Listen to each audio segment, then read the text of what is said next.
to ask the Scottish Government what action it is taking to prevent the spread of avian influenza following the outbreak in Kirriemuir. Minister Jim Fairley. Thank you very much, Presiding Officer. I'd like to thank Carol Mochan for bringing this to the attention of the Chamber. I will make one point right at the start. The outbreak is not actually in Kirriemuir, it's in Kingoldrum, but that means that the protection zone is around a 3-mile perimeter from the area that has been infected. Kirriemuir sits within the surveillance zone, not within the protection zone. I think it's quite important that that point is clarified. So on the 10th of January 2025, following the confirmation of the presence of the highly pathogenic avian influenza H5N1 in poultry, the Scottish Government activated its plans and immediately declared a 3-kilometre protection zone and a 10-kilometre surveillance zone around the infected premises, placing controls on poultry products and other things that could spread disease. Any remaining birds on an infected premises are humanely culled, disposed of safely, and disinfection of the premises is carried out. A veterinary inquiry is now underway by the Animal, Plant and Health Agency to assess the source and the potential spread within the area. Carol Mochan. I thank the Minister for that clarity and his response. The second outbreak, this is the second outbreak seen in the area in recent years, and we've been told, I believe, that there have been this has been detected in 2 wild birds in Fife and Perth. So my question is, farmers across Scotland and in particular in my region of South Scotland do want a reassurance that sufficient safeguards are in place to prevent future outbreaks, and in particular that high winds and flooding are not weakening those safeguards. So I wonder if the Minister could provide some reassurance on that point. Minister. As the member is probably aware, this is a wildly occurring pathogen which can get into domestic poultry. So the advice is very clear that the keepers of poultry should be carrying out as much of the biosecurity as we are required to ask them to do, particularly within the protection zone and within the surveillance zone. But all poultry keepers should at all times be ensuring the best biosecurity that they have in order to protect their flocks. Carol Mochan. Thank you, Minister.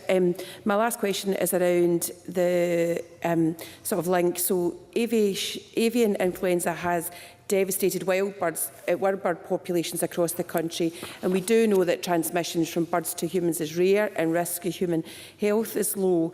But several people around the world have been infected. I wonder if the Scottish Government can advise people on what biosecurity steps people and organisations can take to reduce the spread of avian influenza in Scotland. Minister. Well, there has never actually been a case in Scotland, to my knowledge, of avian influenza passing to a human. On very rare occasions, it can be transmitted to humans. However, globally, there is no evidence of an occasion of a human-to-human spread of this virus. There have been a number of cases in the United States recently associated with outbreaks in wild birds, poultry and in dairy cattle herds. But the majority of these cases have been mild clinical cases. There was one death of an individual in Louisiana who had underlying health conditions, but that was also attributable to an infection of H5N1. And there is no evidence that any of the United States strains are circulating in UK or Europe. So we, at this moment in time, we don't have any evidence that we have any issues with it being transmitted to humans. Jackie Dunbar.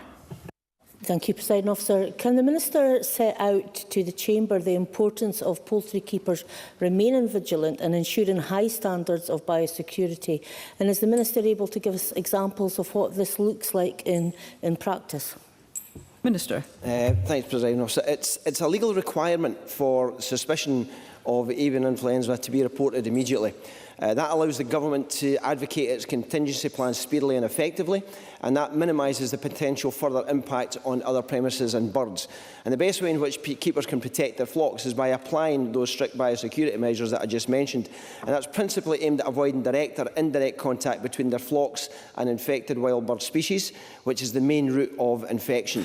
And this can take the form of ensuring that feed and water is stored where it can't be contaminated by wild birds, and maintaining bird houses to prevent the ingress of wild birds, rodents or floodwater, cleansing and disinfecting clothing and footwear before any contact with kept birds is also vital. Thank you. Question number 2, Douglas Ross. Thank you, Presiding Officer. To ask the Scottish Government what early assessment it has made following the opening of the safer drug consumption facility, the Thistle. Cabinet Secretary Neil Gray. Thank you, Presiding Officer. I'm very pleased that the Thistle has started supporting its first service users as of yesterday. Early engagement information will be reported in due course, but I understand that uptake was good, taking into account the presence of some media near the entrance and that this was the very first day of a unique service. There was, however, very positive feedback from the first service users. So I would like to thank all involved in getting the service up and running, the staff, those from the various engagement groups and those from the local community for their support for the facility and those relentless campaigners that allowed this to happen. Douglas Ross. Thank you, Presiding Officer. Can I use my first question to look at the policing of this facility? And I remind the Chamber that my wife is a serving officer with Police Scotland. The Lord Advocate and the police have said people will not be prosecuted for drug possession within the facility. But can the Cabinet Secretary outline what the Government expects to happen out with the facility? For example, what is the Cabinet Secretary and the Government's view of someone in possession of drugs on their way to the facility? Should those drugs be removed if the police have good cause to stop them and find them in possession of the drugs? And what is the Cabinet Secretary's response to concerns in the local community that the area could become a criminal hotspot if the police are not policing immediately outside the new facility? Cabinet Secretary. Thank you, Presiding Officer. I thank Douglas Ross for his question, and he'll understand that this is an operational matter for Police Scotland. It wouldn't be right for me to comment on nor influence the decisions that they make. However, Police Scotland have been involved in the development of this proposal from the beginning. I'm very grateful for their support. It wouldn't have been possible to reach this point without their collaboration and partnership working. As part of the proposal which went to the Lord Advocate, Police Scotland provided a paper which was signed off by the Chief Constable, which clearly set out their position. That paper makes clear that the role of police officers and explains how the area surrounding the safer drug consumption facility would be policed in the same manner as it was prior to the establishment of the facility, unless otherwise required due to any new identified risk. So Police Scotland will not alter the approach that they take to patrolling a community as a result of this facility open and ensure all communities in Scotland receive the same standard of service. Douglas Ross. There's still a lot of uncertainty surrounding the policing, and I don't think that will be answered by the Cabinet Secretary's response there. He says it's a matter for Police Scotland. Police Scotland are saying it's a matter for the Crown Office, but ultimately this is a facility that is supported by the Scottish Government, and I don't think it's unreasonable for parliamentarians to expect a response to this here today. Can I, however, look at the facility in more general detail? Can I ask the Cabinet Secretary what he believes will be a success of this pilot project? Over the next 3 years, how will he judge it a success or otherwise? And does he accept, as the First Minister said yesterday, this is not a silver bullet? We need more joined-up working across this area. For example, if people go in there to inject themselves with drugs but need mental health support, they will still face lengthy waiting lists, and there is still a huge shortage of rehabilitation beds in Scotland. So is it not the case that this facility will simply make it more sustainable for people to remain on drugs rather than getting off drugs, turning their lives around, and by backing the Right to Recovery Bill, that would be another element in our fight against the appalling drug death rate here in Scotland? Cabinet Secretary. Thank you, Presiding Officer. I accept that this is one tool in the box. It's not the silver bullet, as Douglas Ross describes it as. He asks about how we would measure the success over the 3 years of the pilot. This is about reducing harm and reducing deaths within Glasgow. It's also about allowing people who have we've been otherwise unable to reach, in terms of the treatment options that Douglas Ross speaks about, coming in and accessing services that are available within the facility itself. So that is the basis upon which the Lord Advocate gave her statement of prosecution policy, which was that this was about allowing people to get access to a service that otherwise they would not have been able to get access to. So that is the first opportunity for many people to have those conversations around the likes of mental health support, around other treatment options such as residential rehabilitation. And it's also not an either-or scenario. This is additional funding that we're putting in here, alongside the additional funding that we've put into the likes of residential rehabilitation beds that have seen those bed numbers rise by 20% since 2021, because we recognise that this is a national mission that has to be focused on all possible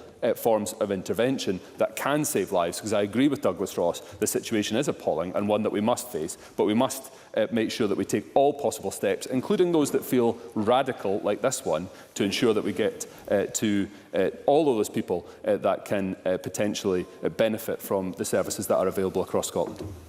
Thank you. There is much interest, and I'd be grateful for concise questions and responses. I call Claire Haughey. Thank you, Presiding Officer. And I remind Chamber I'm employed as a bank nurse by Greater Glasgow and Clyde NHS. Every death related to drug use is one too many and utterly devastating for those loved ones left behind. And while this facility is not a silver bullet, I'm proud of this significant step to reduce harms and deaths in one of Scotland's most impacted cities. Can the Cabinet Secretary speak to how the Scottish Government engaged with those with lived experience and families to ensure the facility met the needs and best supports service users? Cabinet Secretary.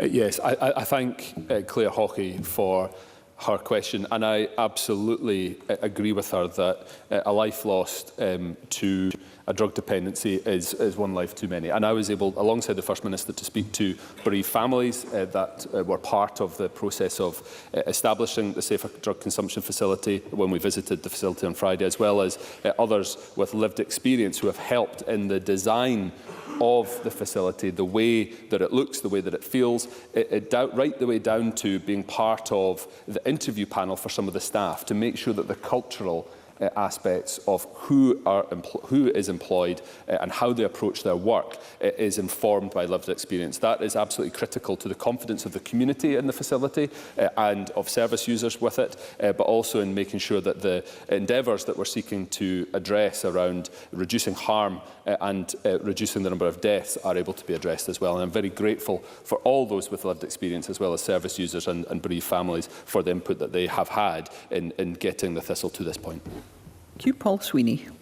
Thank you, Presiding Officer. I share the sentiments members across the Chamber in welcoming the opening of the overdose prevention pilot on an official basis in Glasgow. I was fortunate enough to visit last week with the Joint Committee on Tackling Drug Deaths and Drug Harm, and it was quite clear to me that the facility is equipped to provide an opportunity to reach the established cohort of people in Glasgow who inject drugs in public and support them with other support or resources as they may need. And as such, I've always said that this facility has to be accessible and integrated with other services, particularly residential rehabilitation, given that the nearest such facility is Phoenix Futures in Anniesland, some 5 miles away. So can the Cabinet Secretary reassure the Chamber that this facility will be geared towards supporting people where they're at without judgment or without setting tests that people are doomed to fail, and advise what assessment the Scottish Government has made of extending the opening hours of the facility from 12 hours a day as present? And can you also provide an update on the approval of a licence for a drug checking facility at the site? Cabinet Secretary. Thank you. I thank Mr Sweeney for his interest and his long-standing interest in campaigning in this field. Like him, I was able to see, along with the First Minister on Friday, the facility for myself and the approach that staff are taking, which is that stigma-free way that he asks it to be. Of course, in terms of opening hours, that's a decision for the Health and Social Care Partnership to take. We have provided funding to enable the Health and Social Care Partnership to get to this point, but it's for them to determine whether a shift in the opening hours is needed or would help in terms of the pilot. In terms of the location, again, my understanding is that and I heard that on Friday, has been very deliberately picked to be near where there has been a widespread community injecting happening, and to ensure that we are providing a service that is as close as possible to that particular element, to avoid that community injecting happening and to bring it into a safer space.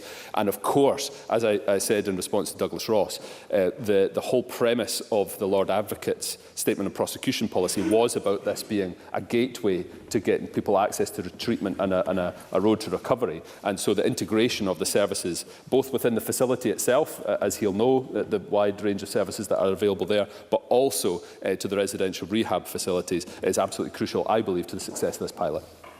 Thank you. Ash Regan. I'd like to ask the Government specifically, and I know that the Minister's already been asked this question, didn't put any specifics on the record, but what metrics will actually be used in order to assess the success of Thistle? And what ongoing lessons will the government draw from global examples such as Stanford University's Professor Humphrey's analysis to ensure that safer consumption rooms are part of a balanced and also a recovery-focused strategy in order to tackle drug deaths? Cabinet Secretary. I thank Ash Regan for her question. I've already set out in response to Douglas Ross that the success of the pilot will be based on the harm reduction and the reduction in the number of drug-related deaths that we see within the vicinity. And I am quite rightly held accountable on a regular basis as to the national picture, and obviously we can see localised numbers around those drug death statistics that will clearly demonstrate over time what the pattern is and whether there is a new pattern emerging as a result of this measure. But I reiterate that this is just one measure, and the second part of her question is instructive. This is one part of our national mission that goes alongside the naloxone programme, that goes alongside the expansion of residential rehab, that goes alongside the community and voluntary sector funding that we provide through the Cora Foundation, and a range of other things, including the point that was raised by Paul Sweeney that I didn't get to around drug checking facilities, where our engagement with the Home Office continues. So this is just one part of a wide suite of investment that we're making to reduce the number of drug deaths, and I look forward to being able to see an improving picture there, as I know Ash Regan does as well. And Stephen Kerr. Thank you, Presiding Officer. The question that Douglas Ross asked specifically was about measurements of success, metrics. Ash Regan has asked the same question. I'm going to ask the question again, because I'm not sure the Cabinet Secretary is being anything other than vague. He's definite about the fact that a key measurement will be the reduction in drugs deaths in Glasgow. We get that. He then talks about harm reduction. What are the metrics that will be used to measure harm reduction? What does it mean? The evidence internationally, and I know Stephen Kerr will be aware of this, the evidence internationally is the efficacy of drug consumption facilities in reducing the wider harm prevention measures, such as the reduction in infections that come from needle exchanges, so the reduction in the levels of HIV, of hepatitis and other viruses that result from that type of behaviour occurring. Those are some of the areas that I'm talking about in terms of harm reduction. The other areas that I would want to be able to point to is an increased engagement with some of the statutory and community services within Glasgow as a result of people that we have not been able to engage with previously, and some of the evidence coming through from the first day yesterday is that the people coming through the door were people that those services were able to see for the first time. And those are people that we're able to have conversations with on a different path, a road to recovery for the first time. And so there are a number of areas. I understand that there will be a vagueness to that because it's a preventative measure, and it's something that, aside from hard-nosed drug death statistics, it's hard to measure on. But I think those are areas that I would want to point to in terms of having made a difference with this safer consumption facility.